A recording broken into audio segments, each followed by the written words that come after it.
Hello everyone, welcome to शिक्षक prep. तो friends, BPSC TRE 3.0 से रिलेटेड कुछ इन्फॉर्मेशन है आप सभी के लिए। देखिए यहाँ पर अगर आप बीपीएससी टीआरई 3.0 का एग्ज़ाम देने वाले हैं, चाहे आप बिहार के कैंडिडेट हैं या फिर किसी अदर स्टेट से बिलोंग करते हैं, तो आप सभी के लिए ये जानना बहुत ज़्यादा इंपॉर्टेंट है फ्रेंड्स, क्योंकि कुछ अभ्यर्थियों की नौकरी पर अभी खतरा आ चुका है। जी हाँ, साथ ही साथ यहाँ पर डीएलएड से रिलेटेड भी एक बहुत बड़ी अपडेट है आप सबके लिए। और देखिए टीआरई 3.0 के एग्जामिनेशन सेंटर की भी हम बात करेंगे, क्योंकि आप जानते हैं एग्जामिनेशन सेंटर को लेकर आप लोग बहुत ज़्यादा परेशान हैं, तो इसको लेकर जो अपडेट है वो मैं आपको दिखाऊंगी। साथ ही एस्टेट की एग्जामिनेशन डेट, क्योंकि आप में से बहुत सारे कैंडिडेट्स ने एस्टेट का फॉर्म फिलअप करा है, तो उनका एग्जाम कब होगा वो डेट आपकी आ चुकी है। ठीक है, तो सारी ऑफिशियल इन्फॉर्मेशन रहेगी। तो चलिए सारी चीज़ें हम डिटेल में जान लेते हैं, बने रहिएगा वीडियो में एंड तक। सबसे पहले आप ये अपडेट देखिए फ्रेंड्स, ये जो आप सभी के लिए है। देखिए ये अपडेट मैं आपको इसलिए बता रही हूँ क्योंकि अगर टीआरई 3.0 का आप एग्ज़ाम देने वाले हैं और अगर आप भी ऐसी गलतियाँ कर रहे हैं तो आप बचिएगा, अदरवाइज़ इनकी तरह आपको भी बाहर कर दिया जाएगा। जी हाँ, आप लोग सोच रहे होंगे कि हमने टीआरई 3 का फॉर्म फिलअप करा था, अगर हमारे डॉक्यूमेंट्स एक्सेप्ट नहीं करने होते तो फॉर्म फिलअप ही नहीं होता। ये सोचकर आप लोग सोचते हैं कि हमारे डॉक्यूमेंट्स कंप्लीट हैं और हम एग्ज़ाम देने जाएंगे और डीवी में हम सेलेक्ट हो जाएंगे। तो आप देख सकते हैं ये जो अपडेट है ना आपका टीआरई 1 का है। अब आप सोचिए टीआरई 1 आपका कब हुआ था, तब से लेकर अभी तक वो कुछ अभ्यर्थी ऐसे हैं जो स्कूल में पढ़ा भी रहे हैं, कितने मंथ की सैलरी भी उनकी आ चुकी है और अब जाकर उनके डॉक्यूमेंट्स की जाँच हो रही है और अब एक एक करके बहुत सारे स्टूडेंट्स बाहर हो रहे हैं। ठीक है, तो आप समझ सकते हैं ये चीज़ें क्या हो रही हैं। और टीआरई 2 में भी जाँच चल रही थी, वो लिस्ट तो अलग ही थी। टोटल 49 कैंडिडेट्स थे जो टीआरई 2 से अभी बाहर हुए हैं, कोई सब्जेक्ट कॉम्बिनेशन की वजह से, तो कोई सीटेट एग्ज़ाम की वजह से और किसी का बीएड में 50% से कम मार्क्स थे उसकी वजह से भी बाहर हुए थे। अभी जो ये अपडेट आया है ना ये टीआरई 1 का, आप देखिए यहाँ पर जो इंपॉर्टेंट चीज़ है वो मैं आपको बता देती हूँ। यहाँ पर देखिए, उक्त आलोक में जिले के सभी टीआरई 1 के तहत नियुक्त एवं कार्यरत कंप्यूटर विज्ञान विषय विद्यालय अध्यापक 11-12, ठीक है, जिन्होंने कंप्यूटर साइंस सब्जेक्ट से डाला था पीजीटी के लिए 11-12 के लिए, उनको ये निर्देश दिया जाता है कि दिनांक 25 अप्रैल 2024 तक 5 बजे तक जिला कार्यक्रम पदाधिकारी साक्षरता कार्यालय में स्वयं उपस्थित होकर अपने कंप्यूटर शिक्षक संबंधी अर्हता का वाटरमार्क प्रमाण पत्र को अचूक रूप से जमा करना सुनिश्चित करें। देखिए आप जानते हैं वाटरमार्क वाले जो प्रमाण पत्र हैं वो डाउनलोड करने होते हैं बाद में, ठीक है, अभी नहीं, और वो जो है डीवी के टाइम पर दिखाने होते हैं। तो अब कुछ लोग ऐसे हैं जिनका 11-12 टीआरई 1 में कंप्यूटर साइंस सब्जेक्ट से उन्होंने डाला था, उनका सिलेक्शन भी हो गया, लेकिन उन्होंने अपने प्रमाण पत्र सारे जमा नहीं करे हैं। तो अब उनको कहा जा रहा है कि अपने प्रमाण पत्र आप जमा कीजिए। ससमय प्रमाण पत्र जमा नहीं करने की स्थिति में वेतन स्थगित किया जाएगा। यहाँ तो अभी सिर्फ ये लिखा है कि वेतन स्थगित किया जाएगा, लेकिन नेक्स्ट जो नोटिस आएगा ना, हो सकता है इनको बाहर कर दिया जाए, क्योंकि ऐसा टीआरई 2 में बहुत सारे कैंडिडेट्स के साथ हुआ है। देखिए जो स्टूडेंट्स ऑलरेडी चैनल से जुड़े हैं उन्हें पता होगा, मैंने कुछ दिनों पहले ही आपको टीआरई 2 के काफ़ी सारे कैंडिडेट्स की लिस्ट दिखाई थी, जहां पर हर किसी का कुछ ना कुछ मिस्टेक था। जैसे एग्ज़ाम उन्होंने दिया, सिलेक्शन भी हो गया, डीवी भी हो गया, वो पढ़ाने भी लग गए थे टीआरई 2 का, ठीक है, लेकिन अभी जब डॉक्यूमेंट्स की जांच हुई तो वहाँ से बहुत सारे कैंडिडेट्स ऐसे निकले जिनका सब्जेक्ट कॉम्बिनेशन मैच नहीं कर रहा था। कुछ कैंडिडेट्स ऐसे थे जिनका सीटेट पेपर 2 मैथ साइंस में क्लियर था और वो टीचर बने हैं एसएसटी सब्जेक्ट के, तो उनको भी अभी बाहर कर दिया गया है। ऐसे बहुत सारे लोग हैं।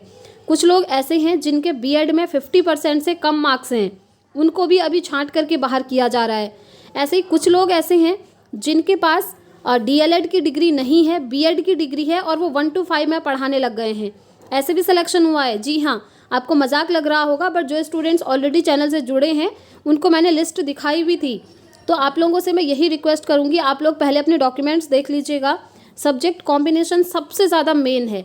आपका सीटेट जो एग्ज़ाम है ना पेपर 2, जिस भी सब्जेक्ट में क्वालिफाई है आप उसी सब्जेक्ट के टीचर बन सकते हैं और उसी के लिए आपने अप्लाई करना है।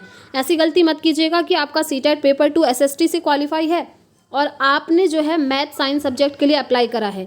अगर आपने ऐसा करा होगा तो, और अगर आपका सिलेक्शन हो गया एग्ज़ाम के बाद, तो बाद में आपको वहाँ से बाहर कर दिया जाएगा, ठीक है। और हाँ, कुछ स्टूडेंट्स ऐसे भी थे जो अदर स्टेट के हैं और उनके 90 से कम मार्क्स थे सीटेट में और उन्हें भी अब बाहर किया गया है, क्योंकि नोटिफिकेशन में तो इन्होंने क्लियरली लिखा नहीं है कि अदर स्टेट के कैंडिडेट्स को सीटेट में कितने मार्क्स की रिक्वायरमेंट है, लेकिन वही जो कि मैंने आपको पहले भी बताया ही था। हम आपको हमेशा ही बोलती हूँ कि आप तभी फॉर्म फिलअप करें अगर आप अदर स्टेट के कैंडिडेट हैं और आपके सीटेट में 90+ मार्क्स हैं, तभी जाकर आप फॉर्म फिलअप करें। अगर इससे कम मार्क्स हैं तो एग्ज़ाम देने का कोई फ़ायदा नहीं है, आपका टाइम वेस्ट होगा और बाद में अगर सिलेक्शन हो गया तो आपको वैसे ज़्यादा दुख होगा कि सिलेक्शन हो गया था, सीटेट की वजह से रुक गया। ठीक है, तो यही चीज़ें आपको समझानी थी ताकि आप लोग अवेयर हो जाइए। बाकी जिनके डॉक्यूमेंट्स कंप्लीट हैं उन्हें कोई टेंशन नहीं लेनी है, वो अपनी प्रिपरेशन करते रहें। अब देखिए डीएलएड वाले स्टूडेंट्स के लिए भी कुछ अपडेट है। बिहार डीएलएड, ठीक है, डीएलएड परीक्षा के लिए 29 अप्रैल तक करें आवेदन। अगर आप बिहार डीएलएड का एग्ज़ाम देना चाहते हैं तो 29 अप्रैल तक आप आवेदन कर सकते हैं। देखिए बिहार विद्यालय परीक्षा समिति ने डीएलएड परीक्षा वर्ष 2024 के लिए ऑनलाइन आवेदन भरने और परीक्षा शुल्क जमा करने की तिथि बढ़ा दी है।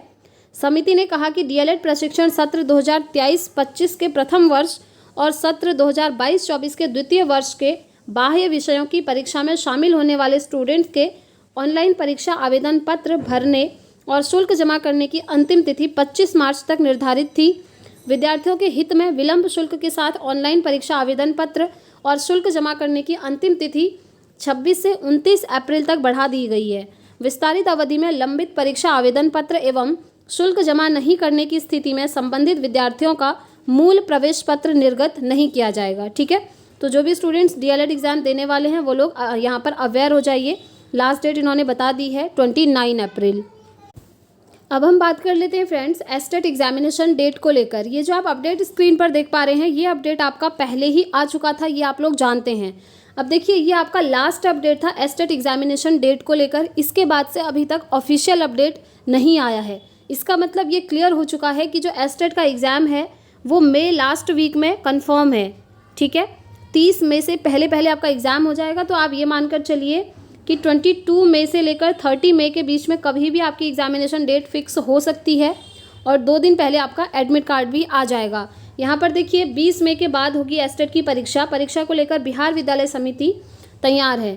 चुनाव की वजह से परीक्षा में देरी हो रही थी और मई के आखिरी सप्ताह तक हर हाल में परीक्षा लेने का लक्ष्य है और ये हो ही जाएगा फ्रेंड्स। ऐसा इसलिए क्योंकि एस्टेट का एग्ज़ाम भी साल में 2 बार होता है, पहला वाला मार्च में और दूसरा सितंबर में।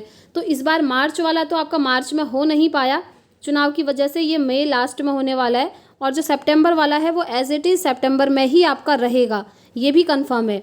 तो जो स्टूडेंट्स ऐसे हैं जिन्होंने इस बार फॉर्म फिलअप नहीं करा था एस्टेट का, वो सितंबर वाले के लिए रेडी रहें क्योंकि अगस्त में इसका नोटिफिकेशन आ जाएगा दूसरे एस्टेट का और सितंबर में दोबारा से एस्टेट आपका हो जाएगा। इस बार जो मई लास्ट में एस्टेट होने वाला है उस परीक्षा में टोटल 6 लाख अभ्यर्थी शामिल हैं और जून में आपका रिजल्ट भी आ जाएगा, ये भी क्लियर है। ठीक है, और परीक्षा में सफल अभ्यर्थी TRE 4 में उसके बाद शामिल हो जाएंगे, ये तो आप जानते ही हैं। TRE 4 आपका आने वाला है अगस्त में। तो इस बार एस्टेट को जो भी स्टूडेंट्स क्वालिफाई कर लेंगे वो TRE 4 में अपीयर हो जाएंगे और साथ ही साथ TRE 4 में सीटेट जुलाई वाले कैंडिडेट्स भी अपीयर होने वाले हैं। ठीक है, तो 2 फ़ायदे हैं यहाँ पर। अगर किसी स्टूडेंट का सीटेट जुलाई का एग्ज़ाम है तो वो भी तैयार रहें, TRE 4 अगस्त में होने वाला है, वहाँ आपको मौका मिलेगा, ये कंफर्म है। नए अभ्यर्थियों को भी सितंबर में फिर मिलेगा मौका, जो कि मैंने आपको बताया सितंबर में आपका एस्टेट का दोबारा से एग्ज़ाम कंफर्म है। ठीक है, तो ये एस्टेट एग्जामिनेशन डेट को लेकर अपडेट है। अगर आप लोगों ने एस्टेट का फॉर्म फिलअप करा है तो प्रिपरेशन करते रहिए क्योंकि एस्टेट का एग्ज़ाम मई लास्ट वीक में कंफर्म है।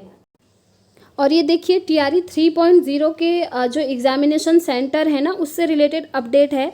ठीक है, कि TRE 3.0 का एग्ज़ाम के लिए कौन कौन से सेंटर यहाँ पर बनाए गए हैं। तो देखिए अभी ये डिस्ट्रिक्ट इन्होंने चूज़ करे हैं और इन सभी डिस्ट्रिक्ट को जो है पत्र भेजा गया है और इन डिस्ट्रिक्ट में ही आपके एग्ज़ाम होंगे।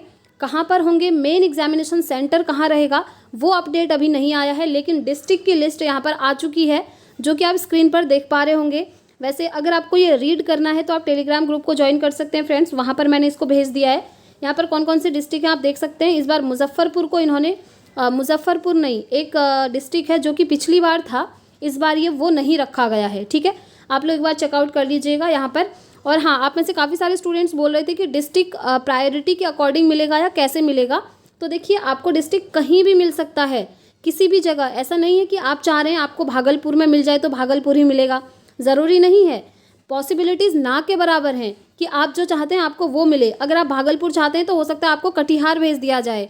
पिछली बार भी ऐसे ही हुआ था TRE 2 में और TRE 1 में भी सेम चीज़ हुई थी, ये आप लोगों को पता होना चाहिए। क्योंकि अदर स्टेट के जो कैंडिडेट हैं उन्हें बाद में बहुत दिक्कत आती है। इसलिए फ्रेंड्स, अगर आप अदर स्टेट से बिलोंग करते हैं तो एग्ज़ाम से एक दिन पहले आप लोग पहुँच जाइएगा। एग्ज़ाम 10 और 11 जून को है, तो कोशिश कीजिए कि 9 जून को आप पहुँच जाएँ। और आपको एग्जामिनेशन सेंटर का टाइम से अगर आइडिया रहेगा तो सही रहेगा, अदरवाइज़ एग्ज़ाम के दिन आप लेट भी हो सकते हैं, ठीक है। और ये चीज़ समझ जाइएगा फ्रेंड्स कि कहीं भी आपको ये डिस्ट्रिक्ट मिल सकता है, और जो मेन एग्जामिनेशन सेंटर है उसको लेकर जब अपडेट आएगा तो आपको यहाँ से इन्फॉर्म कर दिया जाएगा। बाकी अगर आपकी कोई क्वेरी होगी फ्रेंड्स तो आप मुझसे कमेंट बॉक्स में पूछ सकते हैं। तो यही छोटी सी अपडेट थी फ्रेंड्स। वीडियो पसंद आई हो तो लाइक शेयर कीजिएगा, और आप में से जो भी स्टूडेंट सीटेट की प्रिपरेशन करना चाहते हैं वो चैनल से जुड़ जाइए, क्योंकि डेली इवनिंग 6 बजे आपकी सीटेट की क्लासेस भी होती हैं। तो इस वीडियो में इतना ही रखते हैं फ्रेंड्स, मिलेंगे नेक्स्ट वीडियो में नेक्स्ट अपडेट के साथ। Thanks for watching.